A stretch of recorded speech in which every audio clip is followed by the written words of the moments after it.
चलो कैपेसिटर को कंटिन्यू करते हैं आगे, सर्किट सॉल्विंग। तो पहले मैं प्रॉपर्टी रिकॉल करा दूं जो हमने बात की है कि ये कैपेसिटर C है, अगर इस पे चार्ज Q है, इस पे माइनस Q है, तो इस पे जो पोटेंशियल डिफरेंस आएगा that will be Q by C। Energy stored Q square by 2C या हाफ CV स्क्वायर या half Q into V। V क्या है? Potential difference across capacitor. Charge क्या है? Charge on positive plate. तो हम इन तीन में से कोई भी फॉर्मूला यूज कर सकते हैं। Potential difference is Q by C, energy ये है, ठीक है। Parallel plate capacitor epsilon naught A by D है कैपेसिटेंस, और डाई इलेक्ट्रिक होता तो K अंदर आ जाता। इलेक्ट्रिक फील्ड आता Q by epsilon naught A, और अगर डाई इलेक्ट्रिक कांस्टेंट भरा होता कोई तो 1/K, ठीक है। फिलहाल हम सर्किट सॉल्विंग की बात कर रहे हैं और ये मोर और less similar to current electricity है। जहां हमने रेजिस्टेंस में सर्किट सॉल्व किए थे वैसे ही हम यहां सर्किट सॉल्व कर रहे हैं। तो इंटरेस्टिंग है। तो देखिए पहला केस रेजिस्टेंस में जैसे हमने बात की थी कि देखिए जैसे ये केस होता, यहां सीरीज पैरेलल तो नहीं है, ये रेजिस्टेंस सीरीज में नहीं है, पैरेलल में नहीं है, लेकिन नोड मेथड से हम कर सकते थे। जैसे ये 6 वोल्ट, ये 2 वोल्ट, ये 0, ये 6, ये -2, तो हम इसका करंट निकाल सकते हैं, इसका करंट निकाल सकते हैं, और सुपरपोजिशन या किरचॉफ्स करंट लॉ लगा दें तो यहां का और यहां का करंट मिल जाएगा, ठीक है। एक केस तो ये था जहां हम सबका वोल्टेज लिख पा रहे थे। दूसरा केस ये होगा कि शायद हम सबका वोल्टेज ना लिख पाएं, जैसे कि ये था, ये 0, ये 6 वोल्ट, 2 वोल्ट, ये 6। अब दिक्कत ये हो गई कि आप यहां से इसका वोल्टेज नहीं लिख सकते, इस पॉइंट का, तो कोई बात नहीं, हम भी मान लेते थे और 3 करंट बाहर माने, तीनों का समेशन 0, और ये आंसर कर दिया, ठीक है। इसी में तीसरा अप्रोच हमारा ये था कि अगर रेजिस्टेंस सीधे सीरीज पैरेलल में दिख जा रहे हैं तो हम रेशियो लेके सॉल्व कर लेते थे कि यहां से करंट I0 निकाला और I0 को रेजिस्टेंस के इनवर्स रेशियो में बांट दिया, आंसर आ गया, ठीक है। लगभग यही स्ट्रैटेजी हम कैपेसिटर में करेंगे। तो पहला केस मैं बात करता हूं जिसमें हम हर जगह का वोल्टेज निकाल सकते हैं, ठीक है। तो एग्जाम्पल 1 मतलब नोड मेथड लगा के हम बिल्कुल मोर और लेस वैसे ही क्वेश्चन ले रहा हूं। 6 microfarad, 3 microfarad, 2 volt, 6 volt, find charge on each और एनर्जी स्टोर बाय ईच, ये था। तो ये करने के लिए बिल्कुल हम पुराना ही तरीका यूज करेंगे, किसी एक का 0, अगर ग्राउंड गिवन नहीं है तो हमारी मर्जी है किसी एक का 0 ले लें। ये कितना है? 6, 6 और 2 ये कितना है? 8। अब जरा देखिए 0 वोल्ट है, ये 8 वोल्ट है, तो जो हायर पोटेंशियल है जहां, वहां पॉजिटिव पोलैरिटी आएगी, यहां नेगेटिव।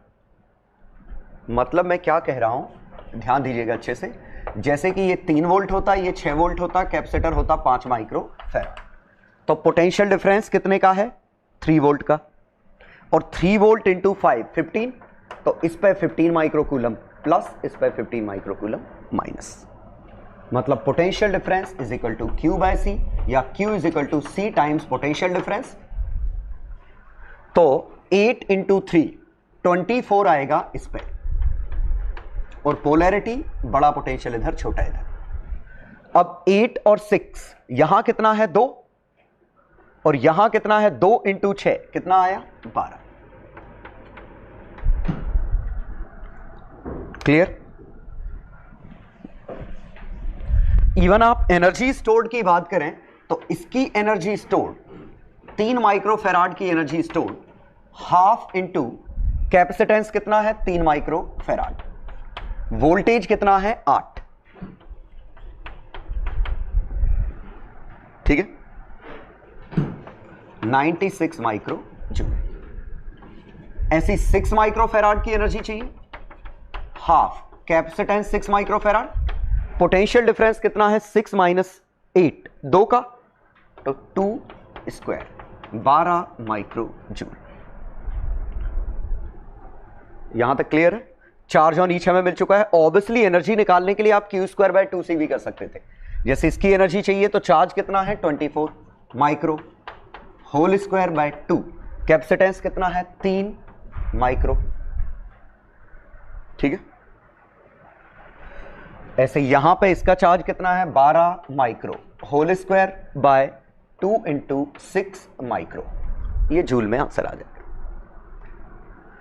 तो पहला काम क्या है कि हर कैपेसिटर के अक्रॉस हमें पोटेंशियल डिफरेंस पता है। दैट मीन्स हम हर जगह चार्ज निकाल पा रहे हैं, हर कैपेसिटर की एनर्जी स्टोर्ड निकाल पा रहे हैं।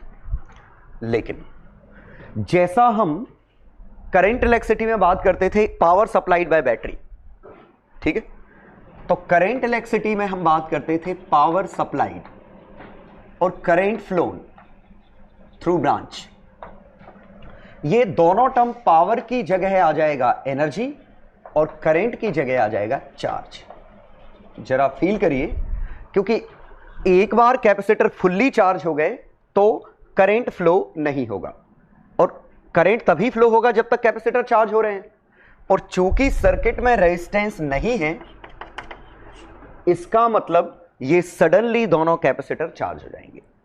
ठीक है, रेजिस्टेंस होगा तो क्या करेंगे वो आगे की बात है। फिलहाल अगर रेजिस्टेंस नहीं है तो एट अ सडन दोनों चार्ज हो जाएंगे, और फुल्ली चार्ज हो गया तो यहां से करंट फ्लो होना बंद हो गया। जितना फ्लो होना था थोड़ी देर के लिए फ्लो किया, तो थोड़ी देर के लिए अच्छा खासा करंट फ्लो किया होगा पूरे में। ठीक है, इसीलिए हम वो थोड़ी देर के लिए करंट फ्लो किया हम वो नहीं निकालेंगे, हम सिर्फ ये निकालेंगे टोटल चार्ज कहां से कितना फ्लो किया है। ठीक है, तो पहले हम ये टर्म समझते हैं कि हर ब्रांच में से चार्ज कितना है। तो ये मैं रब कर देता हूं क्योंकि ये आंसर हम निकाल चुके हैं। तो ये कैसे समझ रहे हैं वो देखिएगा। हर ब्रांच में से चार्ज कितना है ध्यान दीजिएगा, नया कुछ खास नहीं है। ऐसे सोचेंगे, ये कैपेसिटर पहले न्यूट्रल था, अब कैपेसिटर पे आ गया 24, लेकिन 24 इस तरफ प्लस आया, इसका मतलब यहां से इस तरफ 24 माइक्रोकूलम चार्ज आया होगा। एक करंट का एरो नहीं है, चार्ज का है, और यहां से 24 भाग गया होगा। तो यहां से 24 अंदर आया तो इस प्लेट पे 24 हो गया, इस पे 0 था, 24 भाग गया -24। और किरचॉफ्स करंट लॉ के हिसाब से यहां से 24 अंदर आया। अब ये कैपेसिटर न्यूट्रल था और इस कैपेसिटर पे कितना आ गया +12। किस प्लेट पे? इस प्लेट पे। तो जो 12 माइक्रोकूलम है वो यहां से आया, तभी इस पे 12 आ गया, यहां से 12 भाग गया। और अब जरा देखें, यहां से 12 भागा, यहां से 2 नहीं, शायद ये 24 और 12 कितना आ गया, ये 36 माइक्रोकूलम। क्रॉस चेक करते हैं, यहां से 12 बाहर निकला, 24 बाहर निकला, तो अंदर कितना आया 36 माइक्रोकूलम। क्लियर?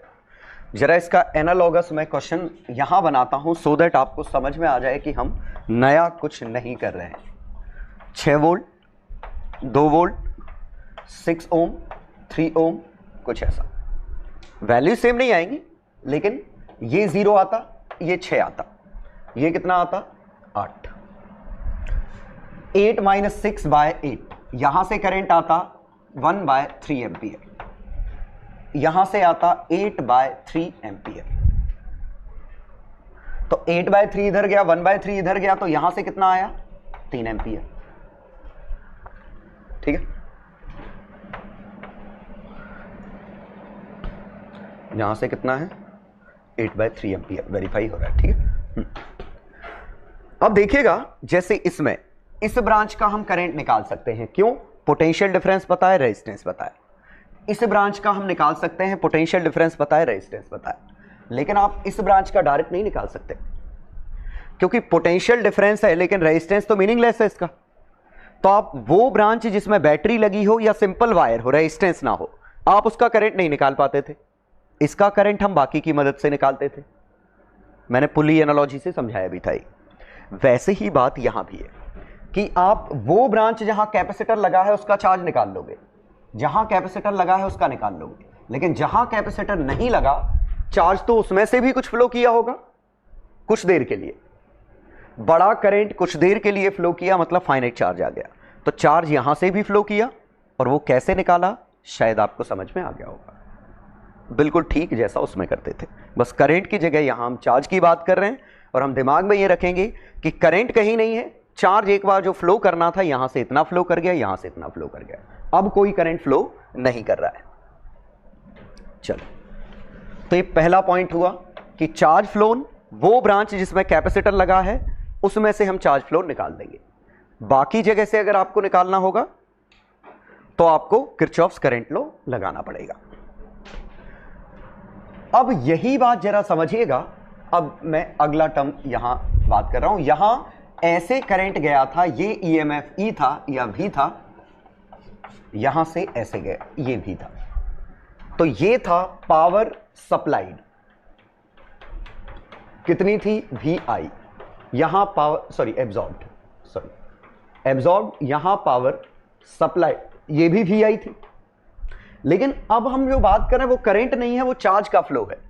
तो मैं क्या करूं, इस पावर सप्लाइड को ध्यान दीजिएगा, पावर था वी आई, दोनों तरफ dt का मल्टीप्लाई कर दूं, इंटीग्रेशन कर दूं। पावर का इंटीग्रेशन क्या है, एनर्जी, और यहां आई dt चार्ज, आई dt का इंटीग्रेशन क्या है, चार्ज।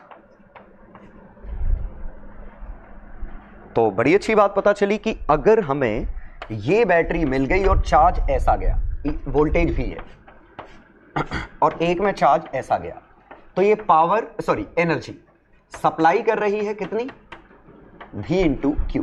ये एनर्जी एब्जॉर्ब कर रही है कितनी, V इंटू क्यू।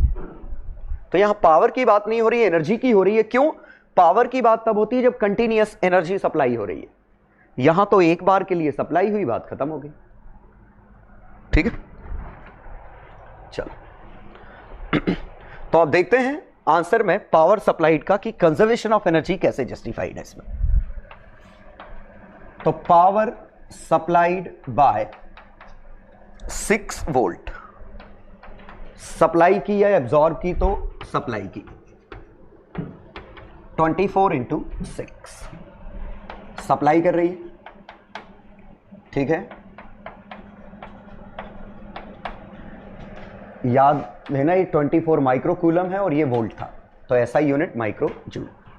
अब एक और बैटरी है, यहां 2 सोर्स है और ये पावर ये भी सप्लाई ही कर रही है, देखो छोटे टर्मिनल से बड़े टर्मिनल ये भी सप्लाई कर रही है। तो पावर सप्लाइड बाय 2 वोल्ट, कितना आया, ये बैटरी है 2 वोल्ट की और चार्ज है 36, 72 माइक्रो जूल। तो हमने टोटल पावर इन दोनों का सम दी। अब तीसरा टर्म, सॉरी मैं क्या है पावर लिख रहा हूं, it should be energy, it should be energy, ठीक है। अब हम बात कर रहे हैं यहां energy absorbed bye capacitor. Capacitor ने कितनी की, तो एक एनर्जी इसने की थी, एक एनर्जी इसने की थी, half CV square, half into 24 into 3 square, हाँ half into 24 into 3 square, half into 3 into sorry ये 8 था, 8 स्क्वायर, 96 इसने की, एक इसने की थी, हाफ इंटू 6 इंटू 2 स्क्वायर 12, 108। अब जरा समझिएगा कि बैटरी ने एनर्जी सप्लाई की और कैपेसिटर ने एनर्जी एब्जॉर्ब की, तो सप्लाई हुई थी इतनी, एब्जॉर्ब हुई इतनी, बचा हुआ कहां गया, तो सप्लाई हुई 144 प्लस 72 और एब्जॉर्ब हुआ 108। तो जो डिफरेंस है, ये डिफरेंस हमारी हीट है। मतलब कैपेसिटर को जब हम चार्ज करते हैं एक हीट निकलती है, कैपेसिटर जब चार्ज होता है तो कुछ हीट निकलती है, ठीक है। तो ये बचा हुआ अमाउंट, इस बार कहा जाए तो एनर्जी पूरी तरह से कंजर्व नहीं है क्योंकि हीट निकल रही है। तो यहां इलेक्ट्रोस्टैटिक एनर्जी और केमिकल एनर्जी का सम कंजर्व नहीं है, हीट निकल रही है, ठीक है। और ये कितना आया सॉल्व करने पे, 108, ठीक। तो ये यहां पे करंट इलेक्ट्रिसिटी से डिफरेंट हो गया। करंट इलेक्ट्रिसिटी में क्या हो रहा था, कि जब हम वर्क एनर्जी थ्योरम लगा रहे थे तो ये जितनी एनर्जी सप्लाई, पावर सप्लाई कर रहे थे, वही पावर यहां डिसिपेट हो रही थी। पावर सप्लाइड और पावर डिसिपेटेड बराबर है, लेकिन यहां पावर सप्लाइड और पावर डिसिपेटेड बराबर नहीं है। ठीक है, और एक पॉइंट मैं कह रहा हूं, ये आगे आपको जस्टिफाई होगा कि जब भी सडन चार्ज फ्लो करेगा, जब भी सडन चार्ज फ्लो करेगा, हीट रिलीज होगी।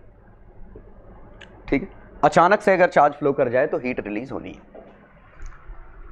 मतलब ऐसे समझिए, पावर होती है I²R। अब आप लॉजिक ये यूज करें कि रेजिस्टेंस तो जीरो है तो पावर जीरो होगी, लेकिन करंट भी तो इन्फिनिटी है क्योंकि सडन चार्ज फ्लो किया है। तो जब जब सडन चार्ज फ्लो करता है हीट रिलीज होगी। ठीक है, चलो, तो उम्मीद है ये समझ आ गया होगा। हाँ, जहां तक हीट का बात है कि कैपेसिटर जब चार्ज करेंगे तो हीट रिलीज होगी, ये मैंने पिछले में दिखाया था, अब पता नहीं आपको दिखा कि नहीं, या घर पे कैपेसिटर हो, दोनों कैपेसिटर के तार खो गए, मेरे कैपेसिटर यहां रखे थे। चल, घर पे जो कैपेसिटर हैं, दोनों कैपेसिटर के तार बिजली में लगाइएगा। ठीक है, तो स्पार्किंग होगी। मतलब ज्यों ही आप ये प्लग में कैपेसिटर का एक वायर इधर एक इधर लगाओगे तो लगाते समय भी स्पार्क होता है। ठीक है, और ये क्यों, ये ऐसे समझा देता हूं। मान लो ये हमने स्विच ऑन किया तो अभी इस पे चार्ज कितना था, 0, और ज्यों ही हमने ये स्विच ऑन किया, मतलब क्लोज कर दिया, तो उस समय इस पे ये वोल्टेज पूरा का पूरा इस पे आ जाएगा। तो इस पे चार्ज कितना आ जाएगा, C भी। तो इस ब्रांच से चार्ज कितना फ्लो करेगा, C भी। बैटरी कितनी है, V। अब यहां जरा देखें, energy supplied by battery, charge Q into voltage, Q कितना है, C भी। एनर्जी एब्जॉर्ब्ड बाय कैपेसिटर कितना है, हाफ CV²। तो हीट रिलीज कितना है, CV² माइनस हाफ CV², मतलब आधी एनर्जी हमारी हीट में चली गई। मतलब ऐसे आप कैपेसिटर को चार्ज करोगे तो हीट निकलेगी स्पार्क के फॉर्म में, या कैपेसिटर गर्म होगा, जैसे भी मानिए। तो नॉर्मल कैपेसिटर चार्ज करने पे भी हीट निकलती है, क्योंकि बैटरी जितना काम करती है उसका आधा कैपेसिटर लेता है, आधा इधर चला जाता है। ठीक है,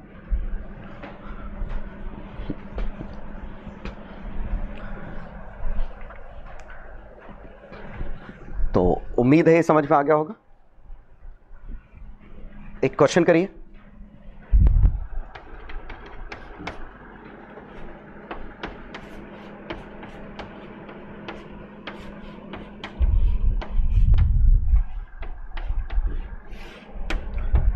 दो माइक्रोफैराड, 4 माइक्रोफैराड, 6 वोल्ट,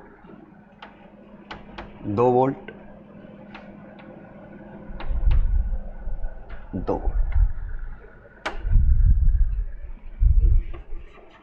एनर्जी, या सिंपली मैं पूछ लेता हूं हीट रिलीज्ड। तो ये करने के लिए आपको पूरा करना पड़ेगा, चार्ज हर ब्रांच में निकालना है और हीट रिलीज करना है। ठीक है, ट्राई करो।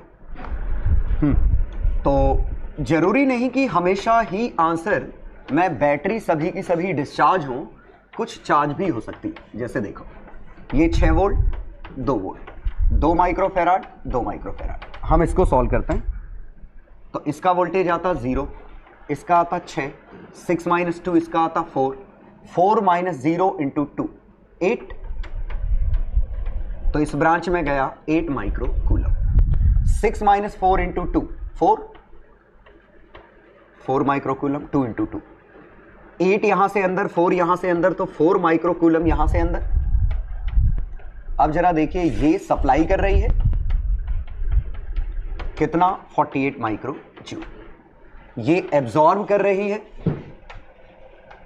कितना, 8 माइक्रो जूल। तो अब हम देखें तो work done by battery minus delta energy of capacitor, ये हमारा हीट है। तो बैटरी का वर्क डन 48 माइनस 8। कैपेसिटर की एनर्जी कितनी है, तो इनिशियली एनर्जी 0 थी कैपेसिटर की, जो है फाइनली आ गई। तो Q² बाय 2C, 4² बाय 4, 4 इसका, 8² बाय 2, 32 इसका, 8² बाय 8 स्क्वायर बाय 2 इंटू 2 16, ठीक है। ये 40 माइनस 20 माइक्रो जूल, ये हमारी हीट है। तो बस आपको क्या करना है, प्रॉपर हर जगह से चार्ज निकालना है। जो ब्रांच में कैपेसिटर है उससे तो चार्ज निकल आएगा, बैटरी का कंजर्वेशन ऑफ चार्ज से निकाल लेना किरचॉफ्स लॉ लगा के, फिर वर्क डन बाय बैटरी, सभी बैटरी का सप्लाई कर रही है तो प्लस, एब्जॉर्ब कर रही है तो minus. Delta energy of capacitor, capacitor की एनर्जी कितनी बढ़ी, इनिशियली 0 थी, जो आई, क्योंकि इनिशियली अनचार्ज थे, जो आई एनर्जी ये है, और कॉमन सेंस यही कहता है हमने कितनी सप्लाई की, कितनी स्टोर हो गई, बची हुई एनर्जी हीट है, तो कॉमन सेंस था। Next, node method to solve circuits. Capacitor में रेजिस्टेंस की तरह हम यहां भी नोड मेथड लगा सकते हैं, और जरा समझिए, मान लो ये क्वेश्चन होता, ठीक है, सी या वैल्यू दे देता हूं 2 microfarad 2 microfarad 2 microfarad, 6 volt 2 volt. अब जरा समझिए कि इस बार अगर मैं इसको 0 लिख लूं, इसको 6 वोल्ट लिख सकता हूं, इसको 2 वोल्ट लिख सकता हूं, लेकिन आप इसको नहीं लिख सकते। क्यों? क्योंकि हमें पता ही नहीं कि कैपेसिटर पे चार्ज कितने का आना है। इस पे कैपेसिटेंस C है, तो इसके across change Q by C का आएगा, तो चार्ज पता होगा तब तो हम चेंज निकालेंगे। तो हमें इसका चार्ज नहीं पता, मतलब आप इससे इसका वोल्टेज नहीं निकाल सकते, इसका चार्ज नहीं पता, इससे इसका नहीं निकाल सकते, इसका नहीं पता, इससे इसका नहीं निकाल सकते, तो आपको अननोन मानना पड़ेगा। तो कोई दिक्कत नहीं, हमारे लिए कौन सी बड़ी बात है, हमने अननोन मान लिया भी, ठीक है। अब हमें किरचॉफ्स लॉ लगाना है, और किरचॉफ्स लॉ कैसे लगाएंगे वो देखिए। यहां से चार्ज Q1 गया, यहां से चार्ज Q2 गया, यहां से चार्ज Q3 गया, और तीनों चार्जेस का समेशन 0 होगा। ठीक वैसे ही जैसे करंट इलेक्ट्रिसिटी में लगा रहे थे। तो V-6 ऐसे करके, तो ये Q1 की वैल्यू कितनी है, तो जरा समझिए मैं इसको कैसे कह रहा हूं, ये फील आना बहुत ही जरूरी है, रटना नहीं है इसको। हम ये बात कर रहे हैं यहां से Q1 गया, इसका मतलब हमने V को ज्यादा बड़ा वोल्टेज माना है, हाई वोल्टेज से लो वोल्टेज चार्ज फ्लो कर रहा है, तो यहां से हमने माना कि ये ऐसा आ गया, यहां से फ्लो किया, इस पे आ गया ऐसे, यहां से फ्लो किया, इस पे आ गया ऐसे, तो ये Q2 है, ये Q3 है, ये Q1 है, ये हमने माना है, क्योंकि इनिशियली न्यूट्रल थे, ये फ्लो कर गए, ये इन पे आ गए। जरूरी नहीं है तीनों चीजें सेम है, पॉजिटिव आ गई तो पोलैरिटी यही है, अगर कुछ नेगेटिव आ गई तो उसकी पोलैरिटी पलट जाएगी, और गारंटीड एक तो नेगेटिव कम से कम आएगा। चलो अब Q1 की वैल्यू क्या है, तो इस Q1 की वैल्यू क्या है, इस Q1 की, यहां पोटेंशियल डिफरेंस कितना था, V-6, 6 माइनस V नहीं, हमने पॉजिटिव इसको माना है, तो V ये है, 6 ये है, तो V-6, तो Q1 आएगा CV, कैपेसिटेंस कितना है 2 माइक्रोफेराड इंटू V-6, माइक्रो तो हर जगह कट जाएगा। ये Q3 कितना है, तो यहां वोल्टेज कितना था 2, तो पॉजिटिव कौन सा है V, तो V-2 इंटू कैपेसिटेंस इसका भी शायद 2 ही था।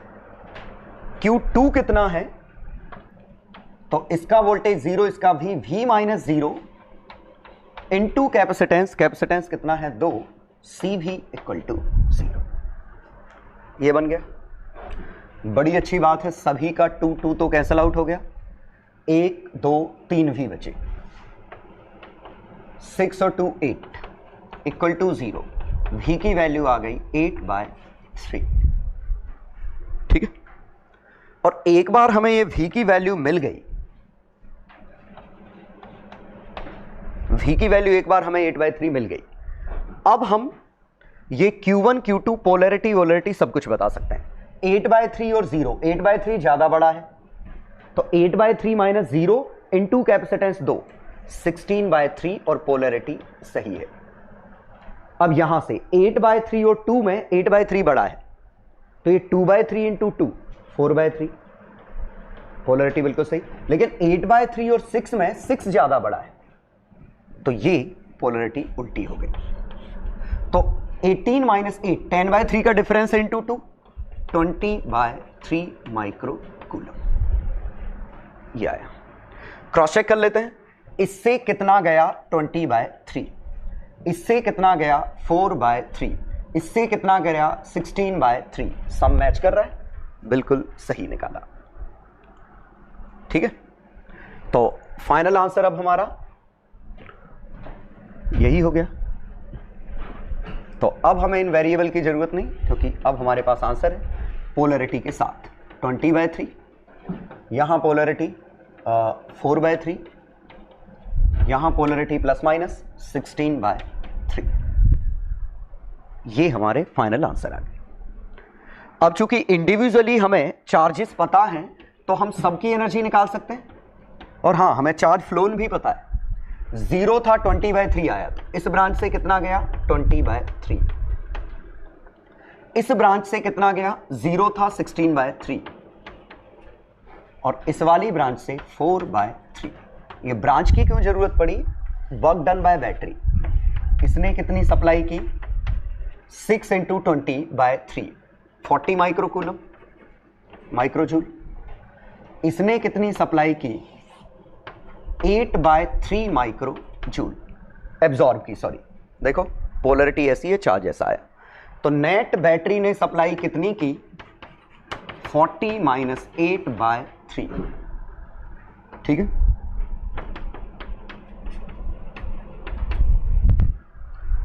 ये एनर्जी सप्लाई की। अब कैपेसिटर ने कितनी एब्जॉर्ब की, तो देखते हैं इस कैपेसिटर के पास एनर्जी कितनी आई, तो Q²/2C, 2 × 2 400/4, 100/9। इस कैपेसिटर के पास कितनी आई Q²/2C 2 × 2 4/9। एक और कैपेसिटर है शायद ये, इसके पास कितनी आई 16/3 का होल स्क्वायर बाय 2C 64/9 ये आई। तो तीनों का समेशन कितना बना 168/9। 3 से कट रहा है,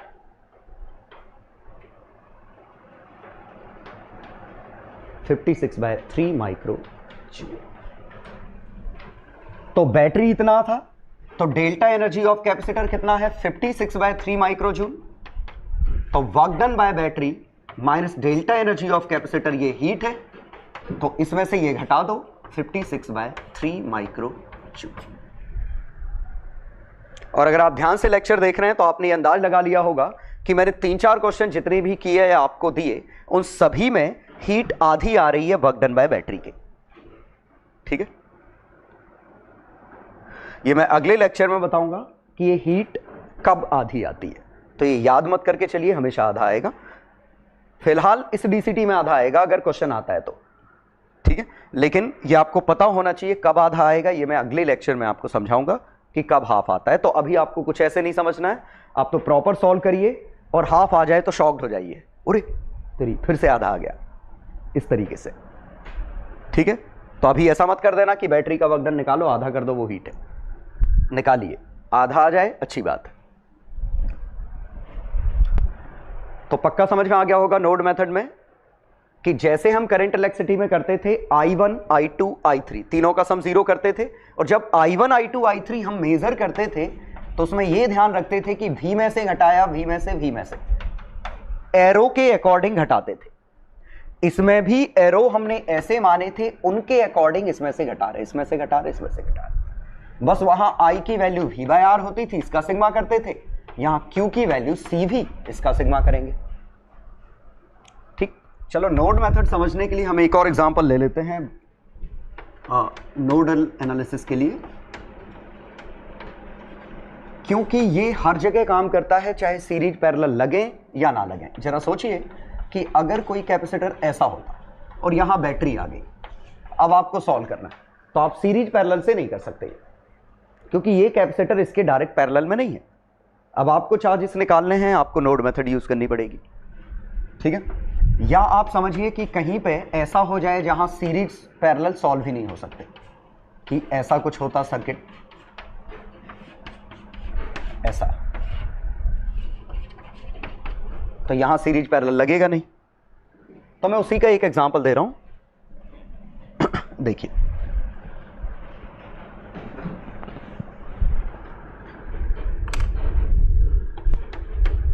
तो मैं यहां ब्रिज ले रहा हूं जो ब्रिज अनबैलेंस्ड है।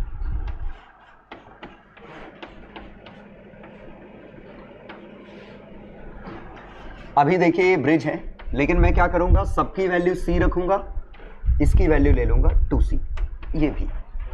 अब हमसे पूछा होता चार्ज फ्लोन कितना है, एनर्जी कितनी है, एटसेट्रा, या C इक्विवेलेंट। तो हम इसको करने के लिए ये दोनों पैरेलल में नहीं है क्योंकि ये आ गया बीच में, ये सीरीज में नहीं है क्योंकि ये आ गया बीच में, तो गड़बड़ हो गई कुछ, और ब्रिज बैलेंस भी नहीं है। तो अब हम क्या करेंगे, ये 0 है, ये भी मानेंगे, इसको x लिखेंगे, इसको y लिखेंगे। अब दो वेरिएबल है x और y, तो हमारे पास दो नोड हैं, तो दो इक्वेशन चाहिए। एक इक्वेशन, इस नोड पे 3 चार्ज बाहर निकल रहे हैं, तो ये इक्वेशन क्या होगी जरा समझिए। इस पे चार्ज कितना आया, y माइनस 0 इंटू सी। इस पे चार्ज कितना आया, y माइनस भी इंटू सी।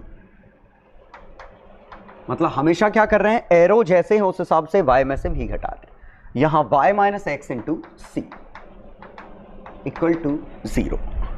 कंबाइन करो तो 3y minus x equal to v, एक इक्वेशन। अब हम इस पे लिखें तो इस पे इंडिपेंडेंटली तीनों हम फिर से बाहर मान सकते हैं। तीनों बाहर माने तो x minus 0 into C plus x minus y into C, x minus v into 2c equal to 0। x 4x minus y is equal to 2v। ये दो इक्वेशन आ गई, इक्वेशन 1, इक्वेशन 2। तो सॉल्व कर लेते हैं। ऊपर 4 का मल्टीप्लाई करते तो y की वैल्यू आती 6v/11, x की वैल्यू आती 7v/11। ये वैल्यूज आ गई। अब हमारी एक बार ये दो वैल्यूज मिल गई, तो अब इन एरोज का कोई सेंस नहीं, क्योंकि एरो तो अब अपने आप डिसाइड होंगे। ये आया 6v/11, ये आया 7v/11। ठीक है, तो यहां से यहां चार्ज कितना, ये हायर पोटेंशियल लोअर पोटेंशियल तो डिफरेंस है, इससे चार्ज फ्लो करेगा 6cv/11, यहां फ्लो किया। v और 6cv/11 5, तो 5cv/11 चार्ज यहां से आया। 6 माइनस 1 1, तो 1cv/11 यहां से आया। सही होगा तो वेरीफाई हो जाएगा। 5/11 अंदर आया, 1 अंदर आया, 6/11 सही बात है। यहां से कितना है 7cv/11, देखें 7v/11 माइनस 0 इंटू सी। यहां डिफरेंस है 3v/11, लेकिन कैपेसिटेंस 2c, तो यहां से 6cv/11 कितना आया 7 3 6cv/11।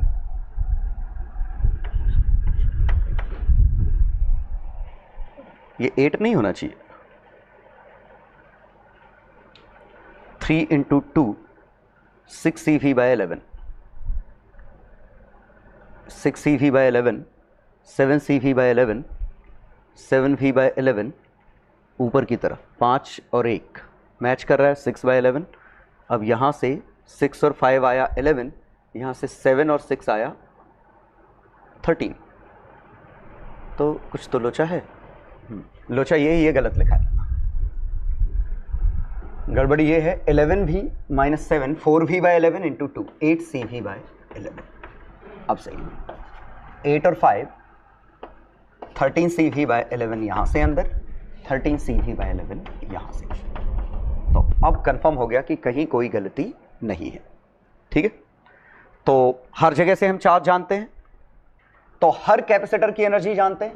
जैसे इसकी एनर्जी अगर पूछी है तो Q हमें पता है, जो फ्लो किया वही इसका चार्ज है, तो ये Q² बाय 2C। इसकी निकालनी है तो Q²/2c, इसकी निकालनी है, सभी की हम निकाल सकते हैं इस तरीके से, तो Q²/2c करके हम सबकी एनर्जी निकाल सकते हैं। Clear?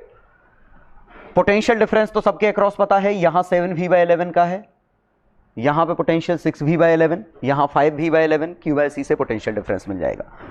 Charge phloem through battery 13cv/11। अब हमसे पूछा है C इक्विवेलेंट क्या है, तो यहां C इक्विवेलेंट की मीनिंग ये है, इन सब को सिंगल कैपेसिटर से रिप्लेस करने पे वही चार्ज फ्लो करना चाहिए जो यहां फ्लो कर रहा है। तो यहां से भी 13cv/11 फ्लो करना चाहिए, लेकिन हमें पता है ये तो C इक्विवेलेंट भी फ्लो करता, तो C इक्विवेलेंट कितना आ गया 13c/11। ये इक्विवेलेंट कैपेसिटेंस है। तो उम्मीद है अप्रोच समझ में आ गई होगी कि हमने क्या किया, एक सिंगल कैपेसिटर से रिप्लेस करते तो चार्ज कितना फ्लो करता, C इक्विवेलेंट भी फ्लो कितना कर रहा है 13cv/11। और बड़ी अच्छी बात यह है कि आपने जो ये C इक्विवेलेंट निकाला है ये एनर्जी के कैलकुलेशन में भी काम आएगा। जैसे हमसे पूछा होता टोटल एनर्जी, तो टोटल एनर्जी इनकी लिखते, उसकी बजाय अकेले इसकी एनर्जी लिख दो तो भी काम चल जाएगा। Half C equivalent 13c/11 into v², मतलब ये जो इसकी एनर्जी, इसकी एनर्जी, इसकी सभी एनर्जी का समेशन इतना आएगा। मतलब C इक्विवेलेंट से चार्ज तो सही आता ही है, एनर्जी भी सही आती है। तो शायद आपको समझ में आ गया होगा कि नोड मेथड में जितने वेरिएबल लेना है उतने ले लो, कोई दिक्कत थोड़ी है। ठीक है, और हर वेरिएबल पे इंडिपेंडेंटली हम नोड मेथड लगाएंगे। तो मैं कुछ क्वेश्चन दे रहा हूं, उनको करना है आपको। चलो 3 क्वेश्चन है, तीनों करिए। पहले में मैंने ग्राउंड ऑलरेडी बना रखा है, मतलब आपको 0 इसी को मानना है, किसी और को 0 नहीं मान सकते। इसीलिए क्योंकि मैं पॉइंट पोटेंशियल P पॉइंट का पूछ रहा हूं तो मुझे डेटम डिफाइन करना पड़ेगा। तो चूंकि मैंने किसी का पोटेंशियल पूछा है तो मुझे बताना पड़ेगा, डिफरेंस पूछा होता तो नहीं बताना पड़ता। तो एब्सोल्यूट पोटेंशियल पूछा है इसलिए मैंने ग्राउंड दे रखा है। ठीक है, एनर्जी स्टोर्ड इन 6 माइक्रोफैराड, इसमें एनर्जी कितनी स्टोर होगी, एनर्जी सप्लाइड, इसने कितनी एनर्जी सप्लाई की होगी। सेकेंड क्वेश्चन में ये ब्रिज नहीं है, कैपेसिटर होने चाहिए थे सब जगह, बैटरी लग गई है। तो find energy stored bye 2 microfarad, इसने कितनी एनर्जी स्टोर की, टोटल हीट कितनी आई। हीट निकालने के लिए सभी बैटरी का वर्क और एनर्जी सप्लाइड वो निकालो, फिर कैपेसिटर की एनर्जी लिखो, घटाओ, और फिर देखो टोटल वर्क डन का आधा आता है कि नहीं। क्वेश्चन नंबर 3 में इंटरेस्टिंग है, कैपेसिटर 4 कैपेसिटर है, एक बैटरी इधर है, एक बैटरी इधर है, लेकिन यहां पे एक वायर है, तो ब्रिज तो वैसे भी नहीं हो सकता। ठीक है, तो अब आपको नोडल एनालिसिस लगा के ये बताना है कि यहां से चार्ज कितना फ्लो किया। और बिल्कुल मत सोचिए कि पोटेंशियल डिफरेंस 0 है तो चार्ज फ्लोन 0 होगा, रेजिस्टेंस भी तो 0 है, इस वायर का पोटेंशियल डिफरेंस भी 0, इस वायर का रेजिस्टेंस भी 0, चार्ज तो फ्लो कर सकता है। तो करो तीनों ट्राई। चलो अब सॉल्यूशन देखिए, इसका हमने मान लिया x, इसका है 0, तो एक चार्ज यहां से, एक चार्ज यहां से, एक चार्ज यहां से, तीनों का समेशन 0, तो इसका इससे चार्ज वही जाएगा जो इससे जाएगा। तो हम ये चार्ज निकालने के लिए यहां से निकाल लेते हैं, ये x है तो ये x - 6, 0 × 2, तो ये चार्ज आया x - 6 - 0 × 2, ये आया x - 0 × 6, ये आया -3, x - -3 × 4 = 0, 2x 6x 4x, 12 और 12 कट गए, x की वैल्यू आ गई 0। ठीक है, एक बार x की वैल्यू 0 मिली तो अब ये सब हम हटा देते हैं, मतलब इत्तेफाक से ये वाला भी ग्राउंडेड जैसा हो गया। अब ये 0 है तो ये -6 होगा, -6 × 2, ये एरो गलत है, चार्ज इधर से फ्लो करेगा, 12 माइक्रो कूलम। अब ये 0 है, ये -3 है, तो डिफरेंस 3 है, तो यहां से आएगा 12 माइक्रो कूलम यहां। और वेरीफाई कर लें, ये 0 और 0, तो यहां से चार्ज आया 0 माइक्रो कूलम, 12 अंदर आया, बाहर 12 बाहर निकल गया, ये काम। तो अब पूछा था चार्ज ऑन 6 माइक्रो कूलम, ये तो आंसर आया 0। इसने एनर्जी कितनी सप्लाई की, तो सप्लाई की 3 वोल्ट ने सप्लाई की एनर्जी 36, और तीसरा पूछा था पता नहीं क्या पूछा था, निकाल लेना, भूल गया। ठीक है, डेटा आपके पास है पूरा।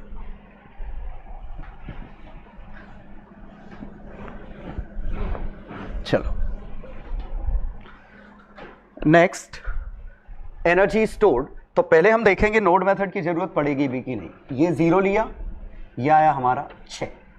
यहां से नहीं लिख सकते, यहां से नहीं लिख सकते, लेकिन यहां से लिख सकते हैं।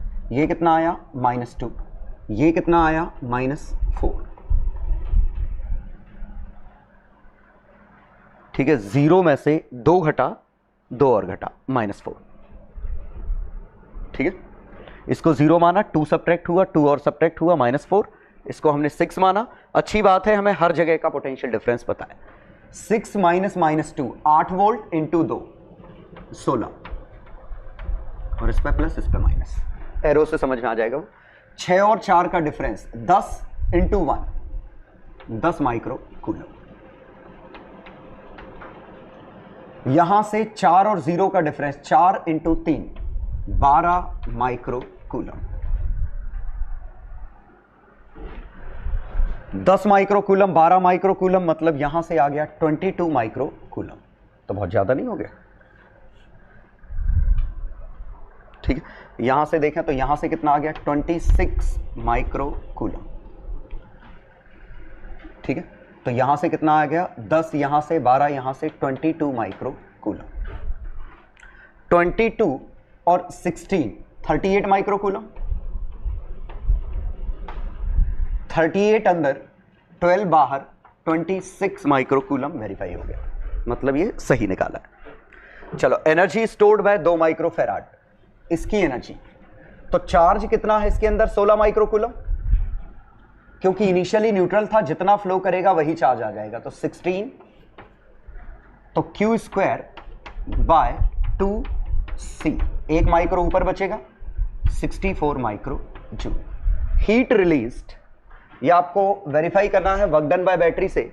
और एनर्जी दोनों, तीनों बैटरी ही एनर्जी सप्लाई कर रही है, ये भी सप्लाई कर रही है, ये भी सप्लाई कर रही है, ये भी सप्लाई कर रही है। तो तीनों एनर्जी, बैटरी ने कितनी एनर्जी सप्लाई की 6 into 26 plus 2 into 38 plus 2 into 22 by 2। Heat work done by battery का आधा आएगा। तो इस 2 से ये 2 कट गया, ये 3, तो 38 और 22 60, और ये 3 इंटू 26 78, 138। ठीक है, तो हम नोड मेथड देखें, लेकिन एक बात हमें ये समझ में आनी चाहिए कि हम ऐसे क्वेश्चन में जबरदस्ती का नोड मेथड यूज नहीं करने वाले हैं। हालांकि कर सकते थे कि 0 माना, इसको v माना, इसको x माना, और तीनों से समेशन 0 कर दो, क्योंकि हम जहां सीरीज पैरेलल से सॉल्व कर लेंगे वहां हम नोड मेथड की यूज नहीं करेंगे, क्योंकि सीरीज पैरेलल काफी जल्दी सॉल्व हो जाएगा। ठीक है, करना चाहो कर सकते हो, लेकिन मैं रिकमेंड नहीं करता कि इसमें करें। लेकिन अगर यहां बैटरी आ जाती तो मजबूरी हो जाती करना, क्योंकि सीरीज पैरेलल काम नहीं करेगा। देखते हैं। तो सीरीज पैरेलल में पहले हम बात करते हैं सीरीज सर्किट कि चार्ज डिस्ट्रीब्यूशन कहां कैसा होगा। ठीक है, C1, C2, C3 वोल्टेज भी, ये तय है तीनों पे चार्ज बराबर आएगा। जो चार्ज इस पे, वही चार्ज इस पे, वही चार्ज इस पे, लेकिन पोटेंशियल डिफरेंस डिफरेंट आएगा। तो चार्ज कितना आएगा ये तो बहुत ही आसान है, C इक्विवेलेंट भी। और C इक्विवेलेंट कितना है 1/1/C1, 1/C2, 1/C3 into V। ये चार्ज मिल गया, और एक बार चार्ज मिल गया तो V1 कितना है Q बाय C1, V2 कितना है Q बाय C2, V3 कितना है Q बाय C3। इसका और एक और बात पता है, V1 plus V2 plus V3 equal to V है। तो हम ये पोटेंशियल को कैपेसिटर के इनवर्स रेशो में बांट सकते हैं। V1 ratio V2 ratio V3, 1/C1 ratio 1/C2 ratio 1/C3। Resistance से उल्टा है, रेजिस्टेंस में डायरेक्ट रेशो में बढ़ता था, यहां उल्टा बढ़ रहा है। तो V1 plus V2 plus V3 equal to V, inverse ratio में बांटा और ये बजा आ गया। ठीक है, तो देखिए ये काफी काम का चीज है कि अगर आप इसको याद रखते हैं तो क्यों, जैसे 6 माइक्रोफैराड 2 माइक्रोफैराड, ये हमारा 6 वोल्ट था। तो ये पोटेंशियल इनके इनवर्स रेशियो में बांट दो, मतलब 4 देखा 1:3 है तो 3:1, इस पे आएगा 3v/4, इस पे आएगा 1v/4, ये पोटेंशियल डिफरेंस है। और CV से कंपेयर करो तो इस पे चार्ज कितना आएगा, 3/4 × 6 × 2, ये इसका चार्ज है। इसका चार्ज आएगा 1/4 × 6 × 6, सेम है, ठीक है। तो ये सीरीज में अगर आप यही ध्यान रखें कि सीरीज में ये किस रेशियो में बढ़ता है तो आपके लिए बहुत आसान हो जाएगा। जैसे C2CV, तो इस पे 2v/3 है, इस पे v/3 है, लेकिन यही रेजिस्टेंस होता तो इस पे 2v/3, इस पे v/3। गलतियां हो जाती हैं, तो मैं हमेशा ऐसे याद रखता हूं, जैसे ये बांट लिया फिर सोचता हूं कि करंट सेम आना चाहिए, तो इस पे करंट v/3R, इस पे भी v/3R, सही है। लेकिन यहां v/R करना है, यहां मल्टीप्लाई करना है चार्ज में। चार्ज आएगा CV 2CV/3, चार्ज आएगा CV 2CV/3, दोनों पे चार्ज सेम है, ठीक।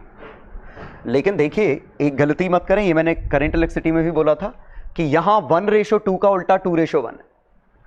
लेकिन अगर यहां 3 कैपेसिटर होते C 2C 3C, वोल्टेज होता V, तो इनका रेशो कतई 3:2:1 नहीं है। इनका इनवर्स रेशो, इनका इनवर्स रेशो ये है 1/1 रेशो, 1/2 रेशो, 1/3। एलसीएम लो इसका, तो एलसीएम आता 6, तो यहां आता 6:3:2, ये आता, ठीक है। तो इनका इनवर्स रेशो 6:3:2। तो इस पे जो ड्रॉप आता टोटल वोल्टेज का 6/11, तो इस पे आता 6v/11, इस पे आता 3v/11, और लास्ट वाले पे आता कितना 2v/11।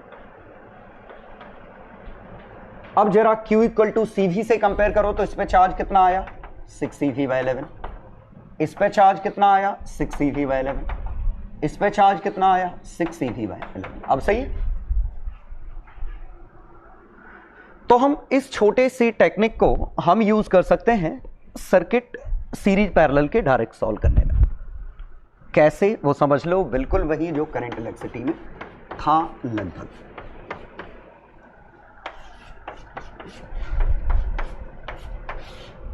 जैसे ये था C 2C C V। अब हमें निकालना होता टोटल चार्ज, तो हम C इक्विवेलेंट से निकाल लेंगे यहां से। अगर मुझे वोल्टेज के तरीके से करना है तो मैं कैसे करूंगा, इसको कंबाइन करके एक सिंगल मान लो। कंबाइन करते तो 2C और C का 2C/3 और C 2C/3 और C जुड़ गया 5C/3, ये आया C, ये जो हमने कंबाइन किया था।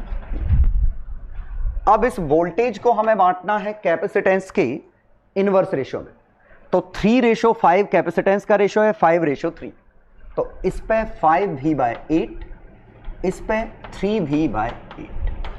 क्लियर। कैपेसिटेंस का रेशो 1:5/3, मतलब 3:5, इनवर्स रेशो 5:3, इसका 5/8 इस पे, 3v/8 इस पे। तो अब हम वापस आते, ये 5v/8 है, 3v/8। अब हमें पता है अगर इस पे 3v/8 है तो ऊपर वाले सिस्टम इस पे भी तो 3v/8 है, पैरेलल में है, जो इस पे आएगा वही इस पे। अब 3v/8 फिर बटेगा 2 में, और किस रेशो में, इनवर्स रेशो में, तो 3v/8 का 1/3 इस पे, 2/3 इस पे। तो 3v/8 फर्दर बांट दो तो ये v/8, ये 2v/8, ये इस पे आ गया 3v/8। अब हर जगह हमें पोटेंशियल डिफरेंस पता है, तो हर कैपेसिटर की एनर्जी पता है। इसकी energy half C this square, half 2C this square, half C this square, half C this square. और सभी की एनर्जी कंबाइन करते तो half C equivalent V square आएगा। ठीक है, वेरीफाई कर लो। ड्रॉप 5v/8 3v/8 v है, ड्रॉप बिल्कुल सही है। चार्ज देखें तो ये इस पे चार्ज आता 5cv/8। अब ये चार्ज इस पे चार्ज आता तो कितना 3cv/8, इस पे चार्ज 2cv/8 और इस पे भी 2cv/8, सेम आना ही था और इन दोनों का सम इसके बराबर आया, मतलब सभी सही सॉल्व किया। ठीक है, तो ये बड़ा सिंपल सा केस था कि हम इसकी मदद से सॉल्व कर सकते हैं। क्वेश्चन करो एक आध।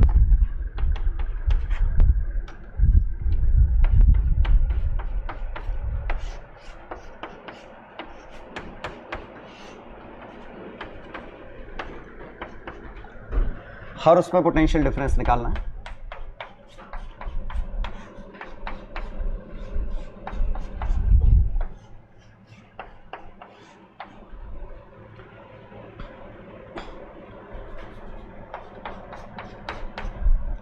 Three microfarad, 6 microfarad, 4 microfarad, 3 microfarad,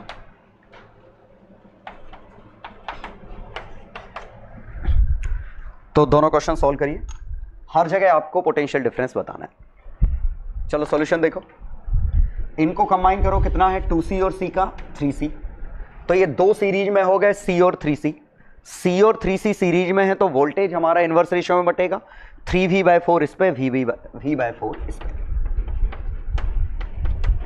और बड़ी अच्छी बात है v/4 इस पे है तो v/4 ही इस पे है, क्योंकि दोनों पैरेलल में। तो हो गया ये नेटवर्क अपना सॉल्व। अब इंडिविजुअली अगर चार्जेस बताने हैं तो इस पे चार्ज कितना आया 3cv/4, इस पे चार्ज कितना आया 2cv/4, इस पे चार्ज कितना आया cv/4। चलो अगले में, अब चाहे तो हम सी इक्विवेलेंट से भी निकाल सकते हैं कि यहां से चार्ज कितना फ्लो किया 3cv/4 और C इक्विवेलेंट 3c/4 था। चलो अगले में वंस अगेन हम चाहें तो C इक्विवेलेंट निकाल के यहां चार्ज निकाल सकते हैं, लेकिन फिलहाल हम तरीका यूज कर रहे हैं इनवर्स रेशियो में बांटने का। ठीक है, तो मैंने इसको कंबाइन किया, 6 और 3 का 2 और 4 का 6, 2 6 3 ये आया। तो 3:6:2 का उल्टा 1/3 रेशो 1/6 रेशो 1/2, तो 6 का मल्टीप्लाई करो 2:1:3, तो 2:1:3, तो 6 के हिस्से करो तो इस पे सीधे 2 वोल्ट आ गया, इस पे सीधे 1 वोल्ट आ गया और इस पे सीधे 3 वोल्ट आ गया। अब इस 1 वोल्ट को रेशो में बांटना है 2 रेशो, क्योंकि 1 वोल्ट ही इस सिस्टम पे है, तो 2/3 वोल्ट इस पे, 1/3 वोल्ट इस पे। ये आंसर्स हैं। ठीक है, तो यहां से चार्ज कितना है 6 माइक्रोकूलम, तो 6 माइक्रोकूलम यहां से फ्लो किया, यहां से कितना किया 4 माइक्रोकूलम, यहां से कितना किया 2 माइक्रोकूलम।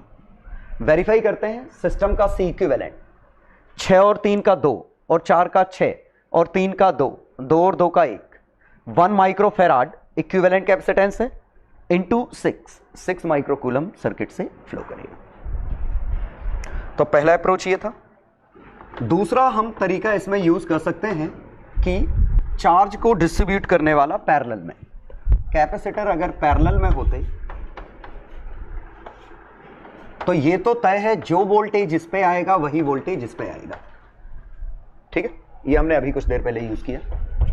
हम हालांकि यहां बात कर रहे हैं कि अगर मैंने चार्ज Q यहां से भेजा होता तो ये C1 ये C2, इस पे चार्ज आता Q1, इस पे चार्ज आता Q2। अब इनका रेशियो कितना होता, तो let the potential difference be V। तो Q1 की वैल्यू C1 भी, Q2 की वैल्यू C2 भी, C1 भी इसका, C2 भी इसका, और Q1 प्लस Q2 का समेशन हमारा Q है, तो Q1 ratio Q2 equal to C1 ratio C2। Capacitance के डायरेक्ट रेशियो में चार्ज को बांट दो, चार्ज को डायरेक्ट रेशियो में बांट दो। तो इसी को एग्जांपल से देखें, कि कैपेसिटर में ये अगर C था, ये 2C था, ये Q है, तो Q को डायरेक्ट रेशो मतलब 2:1 में, तो 2Q/3 ऊपर, Q/3 नीचे। लेकिन यही अगर मैं रेजिस्टेंस में बांटता करंट को, यहां से I, ये R, ये 2R, तो यहां से I/3, यहां से 2I/3 इनवर्स रेशियो में बढ़ता। और बात सही है, पोटेंशियल डिफरेंस इनका प्रोडक्ट है, तो यहां पे जो ड्रॉप आया 2I/3 into R, I/3 into 2R same आया। लेकिन यहां भी पोटेंशियल डिफरेंस सेम है, लेकिन फॉर्मूला Q/C है, तो Q/3C और 2Q/3 2C, 2 कट गया। ठीक है, तो एक किसी का याद रखेंगे, दूसरे का जस्ट उल्टा है कि सीरीज में, सॉरी पैरेलल में करंट इनवर्स रेशियो में बंटने हैं, लेकिन चार्ज कैपेसिटेंस के डायरेक्ट रेशियो में बंटेगा। सीरीज में वोल्टेज डायरेक्ट रेशियो में था रेजिस्टेंस के केस में, इनवर्स रेशियो में था कैपेसिटर के केस में। तो उम्मीद है समझ में आ गया होगा। अब हम इस तरीके से कुछ क्वेश्चन करके दिखाते हैं। तो देखिए, अब मैं लगभग पिछला ही क्वेश्चन इस तरीके से कर रहा हूं, जैसे C, 2C, C, V ये निकालना था। तो हम क्या करें, पहले C इक्विवेलेंट निकालना है। 2C और C का 3C और C, 3C/4, तो 3CV/4 चार्ज यहां से गया।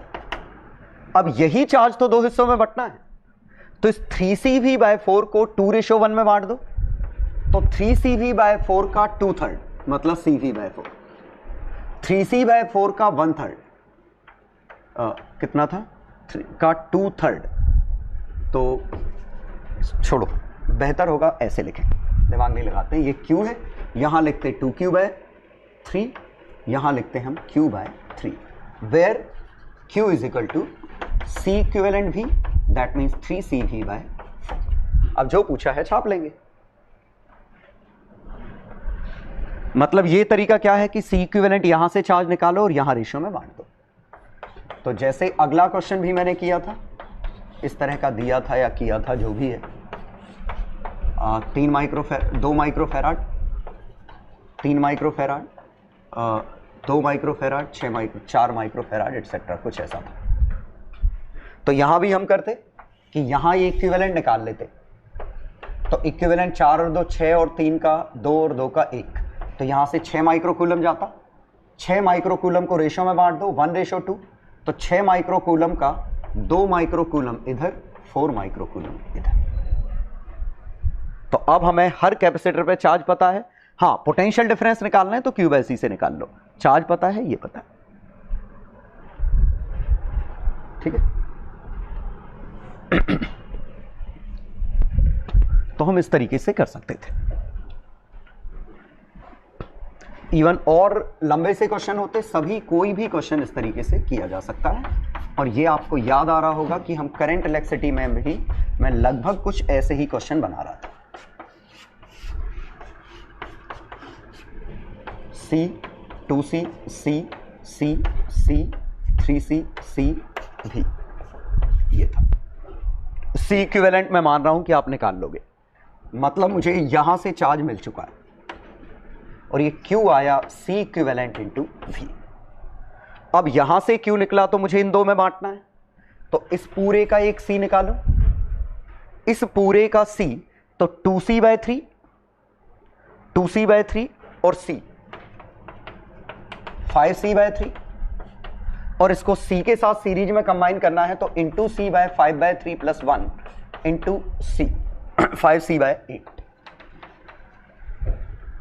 इस हिस्से का आंसर 3C और C का 3C/4, तो इनका रेशो 3C/4 रेशो 5/8 मतलब 6/8, 5/6 रेशो 5 है कैपेसिटेंस का, और 6 रेशो 5 है, तो इस वाले पे आ गया कितना, 6Q/11, इस पे आ गया 5Q/11, और जो 6Q/11 इस पे है वही 6Q/11 इस पे है, तो इस पे चार्ज भी सेम है 6Q/11।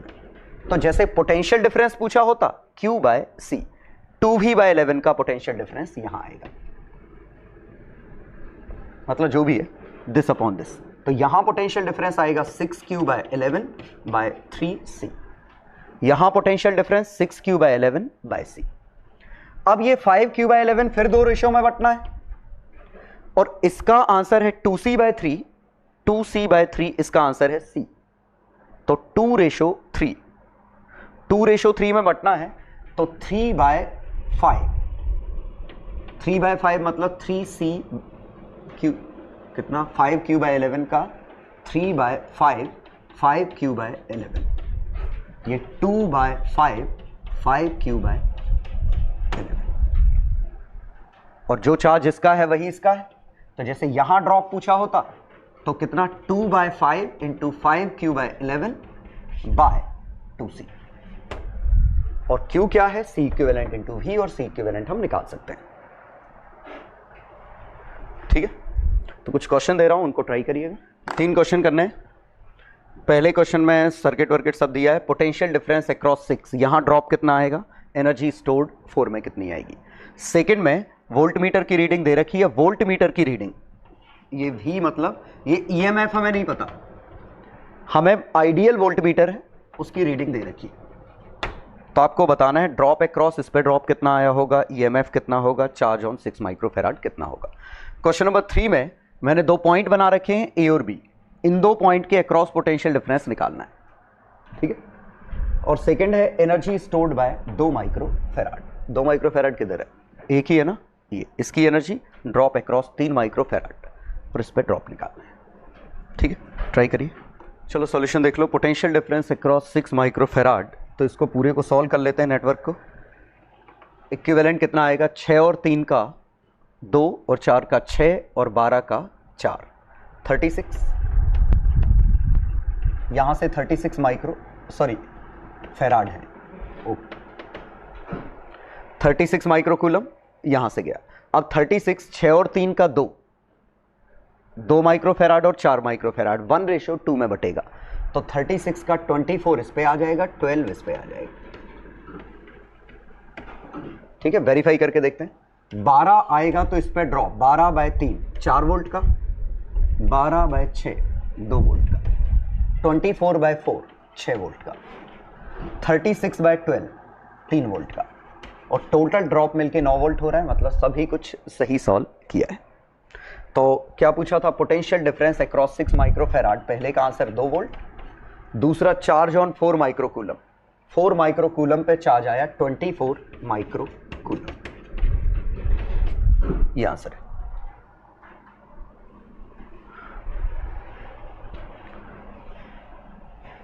चलो सेकंड क्वेश्चन में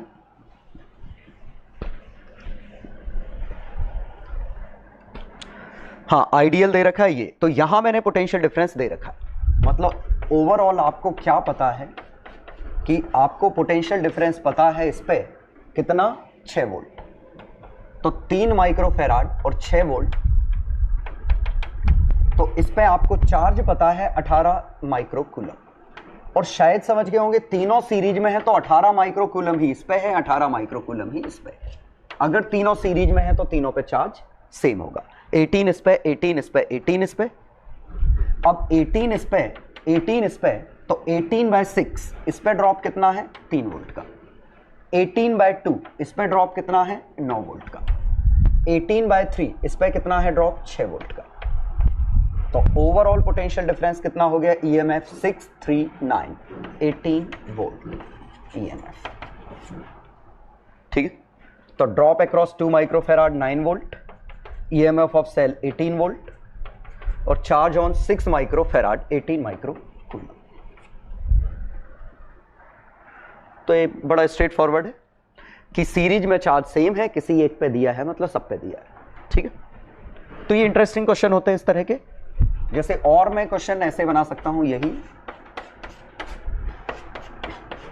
ऐसा था, 3 माइक्रोफेराड, 6 माइक्रोफेराड, 4 माइक्रोफेराड, 2 माइक्रोफेराड, कुछ ऐसा होता। और मैंने इस पे चार्ज दे रखा है या इस पे वोल्टेज दे रखा है कि ये 2 वोल्ट है। ठीक है, सिर्फ इस पे दे रखा है, बाकी पे पूछा है। तो बड़ा आसान सा क्या करेंगे, अगर इस पे 2 वोल्ट है तो चार्ज जो इस पे है 12, वही चार्ज इस पे होगा तो इस पे आएगा 4 वोल्ट। मतलब क्वेश्चन सिर्फ ये था, इसका 2 वोल्ट दे रखा था, तो इस पे चार्ज आया 12, तो 12 ही चार्ज इस पे है, तो 12/3 4 वोल्ट इस पे, और 4 और 2 6 वोल्ट, तो इस पे कितना है 6 वोल्ट, और 6 वोल्ट इंटू 4 24 माइक्रोकूलम। इस वाले पे कितना था 12 माइक्रोकूलम, 12 माइक्रोकूलम इस पे, 12 इस पे, 24 नहीं हो जाएगा, ये पूरी ब्रांच में 12 है, इसमें 24 है, यहां से 36 है, और 36 माइक्रोकूलम है, तो यहां से पोटेंशियल डिफरेंस 18 वोल्ट। तो ये सब आप निकाल सकते थे, जैसे ये क्वेश्चन माना था, ये दिया था, ये दिया था, ये इसका वोल्टेज गिवन था, बाकी सबका हमने निकाल दिया। चलो क्वेश्चन 3, क्वेश्चन 3 में VA माइनस VB, तो यहां पे पहले हम C इक्विवेलेंट निकालते हैं। 8 और 8 का 4, 4 और 2 का 6, 6 और 3 का 2, और 4 का 6, और 6 का 3 सीरीज में, तो 3 C इक्विवेलेंट आ गया 3 माइक्रोफेराड। तो यहां से जो चार्ज गया 18 माइक्रोकूलम। ठीक, अब हमें ये 18 माइक्रोकूलम को बांटना है। ये पूरे का इक्विवेलेंट कितना है, कितना 2, ये कितना है 4, तो 4:2 में बांटना है। ये 4 माइक्रोफेराड, ये 2 माइक्रोफेराड, यहां से आ रहा था कितना 18 माइक्रोकूलम, तो इसको 2:1 के डायरेक्ट रेशियो में बांटना है, तो 12 माइक्रोकूलम इस पे, 6 माइक्रोकूलम इस पे।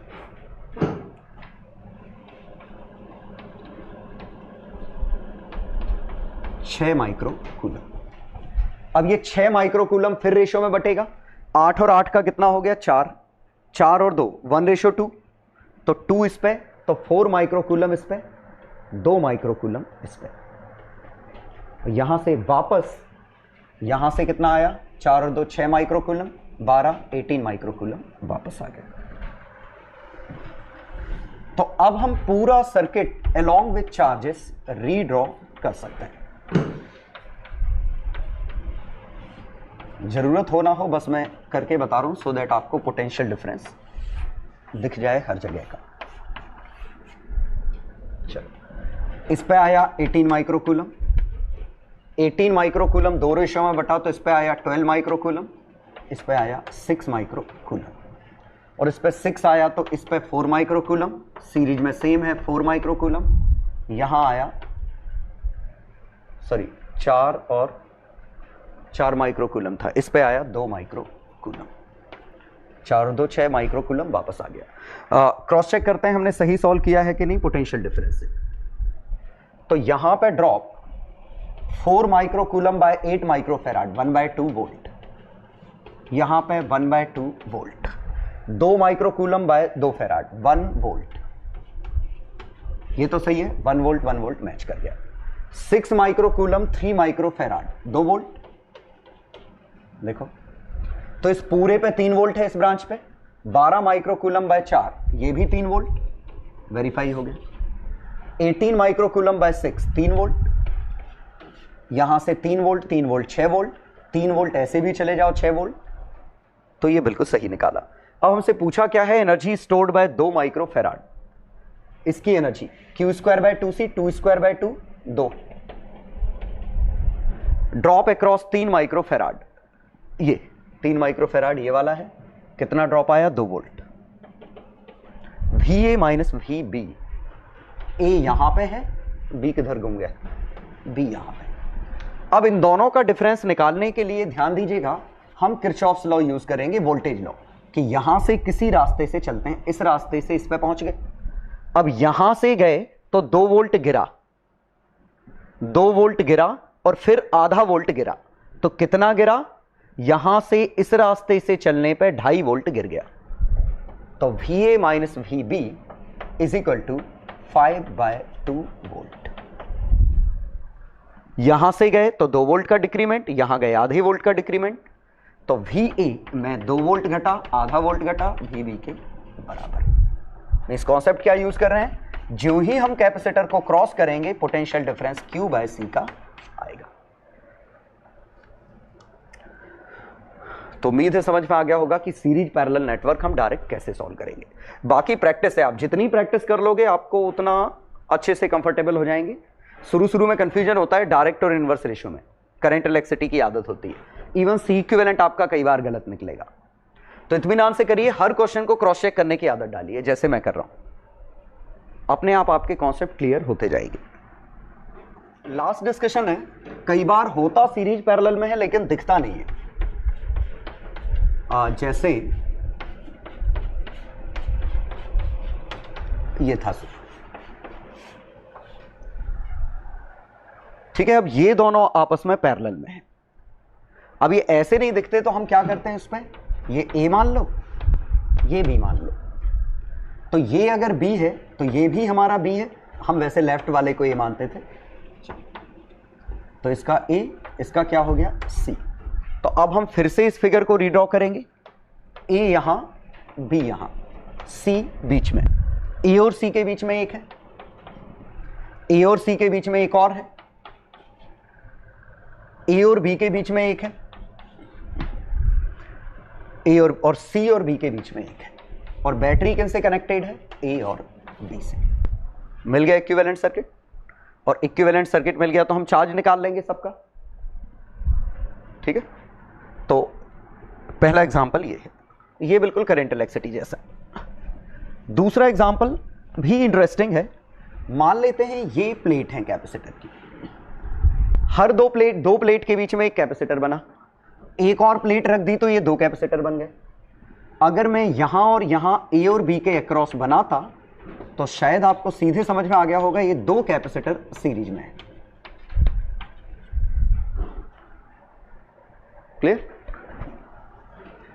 अब मान लीजिए, सोचिए कि ये तीन प्लेट ऐसी होती और हमने कनेक्ट किया, इन दो को आपस में कनेक्ट कर दिया, इसको नाम A दिया, इसको नाम B दिया। अब जरा यहां इमेजिन करिए, ठीक है।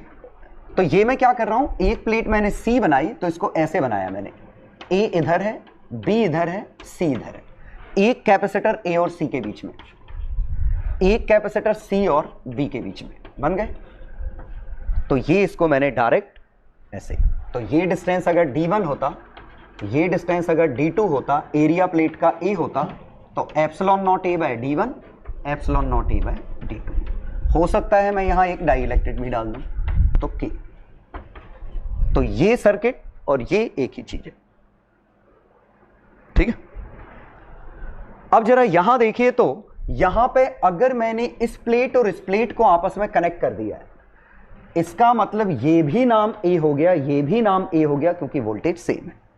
तो पहला A और B जो हम बनाते, पहला कैपेसिटर A और B के बीच में और दूसरा भी A और B के बीच में ही है। क्यों? क्योंकि ये टर्मिनल आपस में कॉमन हो गए। तो ये कैपेसिटर और ये कैपेसिटर की ये प्लेट कॉमन है, ये भी कॉमन है, पैरेलल में आ गए। मान लो यहां स्लैब होती, ये D1 होता, ये डिस्टेंस D2 होता, तो ये आता epsilon naught A by D1, ये आता epsilon naught A K by D2, और ये डायरेक्ट जुड़ जाते, C इक्विवेलेंट ऐसे निकल आता, ठीक है। तो अब इसी को मैं थोड़ा और गंदा कर देता हूं, क्वेश्चन ही तो है।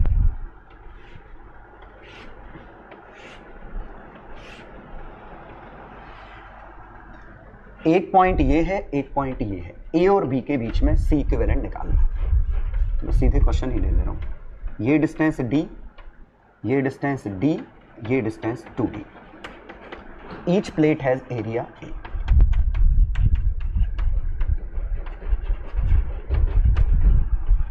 Find C equivalent. दूसरा, energy stored when potential difference V is applied across AB।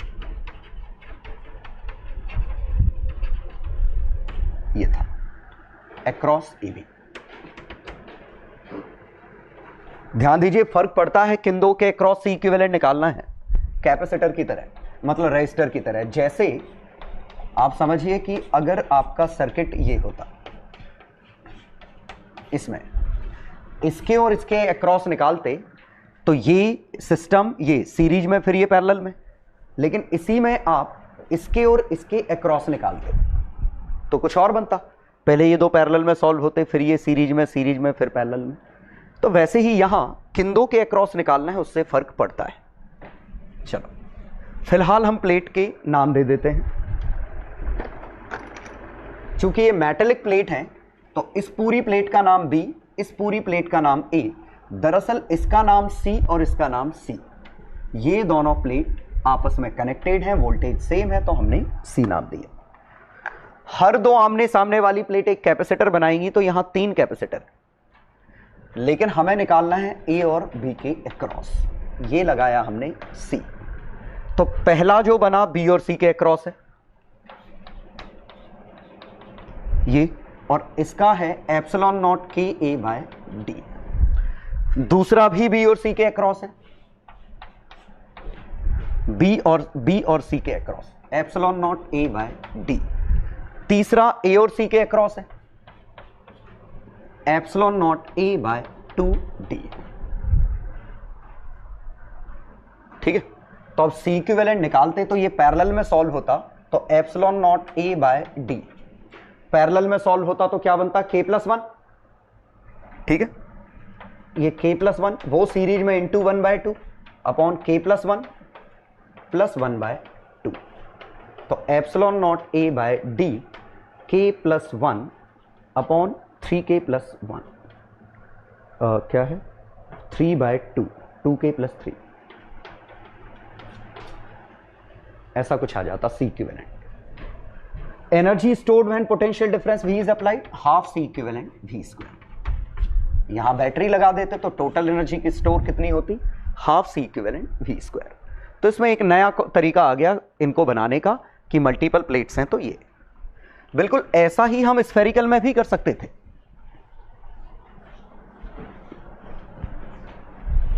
जैसे स्फेरिकल में भी हम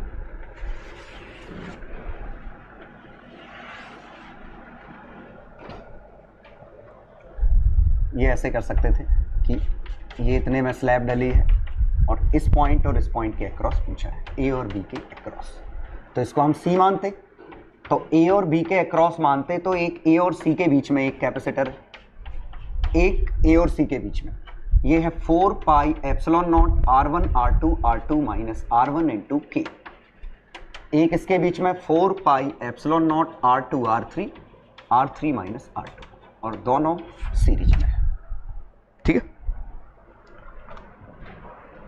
तो मेरे ख्याल से किसी तरह की इसमें दिक्कत नहीं होनी चाहिए कि अगर हम ऐसे भी बना देते हैं तो भी आप इजीली सॉल्व कर लेंगे।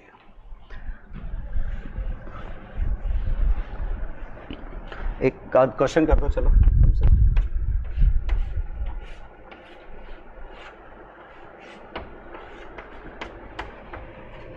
एरिया सभी का A है, gap D in all C equivalent.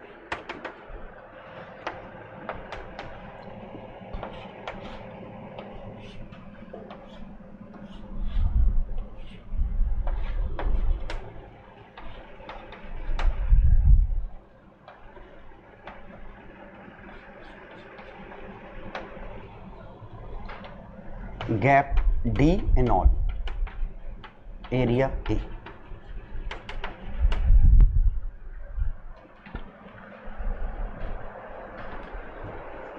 ठीक है, ट्राई करो दोनों। पहला क्वेश्चन तो बिल्कुल सिंपल है, सभी का सेपरेशन D है, तो सभी के कैपेसिटेंस की value epsilon naught A by D है, और ये नाम A, ये भी A, ये भी A, तो तीनों A और ये दोनों B, तो ये हो गया A B A B A। तो कैपेसिटर A और B के अक्रॉस कनेक्टेड है, और पांचों कैपेसिटर A और B के अक्रॉस कनेक्टेड है, पांचों नहीं चारों, सॉरी, तो चारों का आंसर आ जाएगा 4C, और C कितना है ये। चलो ठीक है, 5 प्लेट हैं, 4 कैपेसिटर हैं, आमने सामने बन रहे हैं। चलो क्वेश्चन 2, इस वाले में करते तो यहां से इसका नाम देना पड़ता C, क्योंकि ये किसी से कनेक्टेड नहीं है, तो इसका नाम C दिया, इसका B, इसका B, इसका A। तो देखते हैं A और B के बीच में, A और C के बीच में epsilon naught A by D into K। B और C के बीच में epsilon naught A by D। B और C के बीच में epsilon naught A by D। B और C के बीच में epsilon naught A by D। तो 3, तो 3K by K+3 epsilon naught A by D। This is C equivalent. इनको कंबाइन किया तो 3 टाइम्स हो गया, इसको इसके साथ कंबाइन किया, ये सी इक्विवेलेंट आ गया। ठीक है, तो बहुत ही सिंपल था। तो जो आपको प्रैक्टिस शीट मिलेगी वो अच्छे से करना है, और जो भी प्रैक्टिस के लिए क्वेश्चन और भी मिलेंगे वो आप अच्छे से करिए, सो दैट आप बिल्कुल सर्किट सॉल्विंग में कंफर्टेबल हो जाए। तो मिलते हैं अपन अगली क्लास में।